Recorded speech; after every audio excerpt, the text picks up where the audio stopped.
గత ఎపిసోడ్లో తల్లి ఆశీర్వాదంతో అడుగులు వేసిన తిరుపతి, మరోవైపు అధర్మములో మునిగిన సిద్ధయ్య. ఇద్దరి గమ్యం ఒకటే, పాతాళ భైరవి ఆలయం. అరణ్యంలోకి అడుగుపెట్టిన ప్రతి క్షణం అతని గుండె ధైర్యం పెంచింది. ప్రతి అడుగులో సవాళ్లు ఎదురయ్యాయి, కాని భయం అతనిని జయించలేదు. ఎవరో అజ్ఞాత శక్తి అతని మార్గాన్ని చూపుతున్నట్లుంది. అయితే అడవి లోతుల్లో ఒక విచిత్ర నిశ్శబ్దం అతన్ని కుదిపేసింది. సిద్ధయ్య మాత్రం చీకటి శక్తులతో మరింత బలపడుతున్నాడు.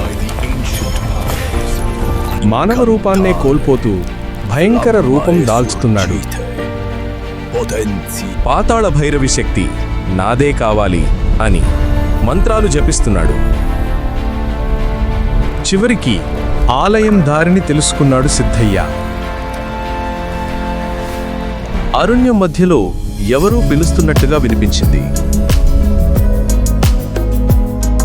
ఆ శబ్దం భయానకము, ఆకర్షణీయముగా ఉంది. దూరంగా పాతాళ భైరవి ఆలయ ద్వారం కనిపించింది. భయానక విగ్రహాలు దానిని కాపాడుతున్నాయి. అయితే తిరుపతి మాత్రం ధైర్యంగా ముందుకు నడిచాడు.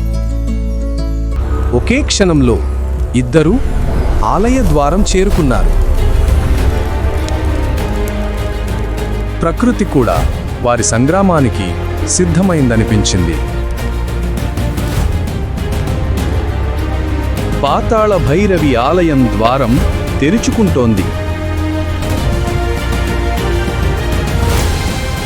ఎవరికి ఆ శక్తి దక్కుతుంది? తిరుపతికా లేక సిద్ధయ్యకా? కథ నచ్చిందా? ఇలాంటి వీడియోస్ కావాలంటే మా సిరి చిట్టి లోకం ఛానల్ని సబ్స్క్రైబ్ చేసుకుని సపోర్ట్ చేయండి. కథ నచ్చితే లైక్ చేయడం మర్చిపోవద్దు.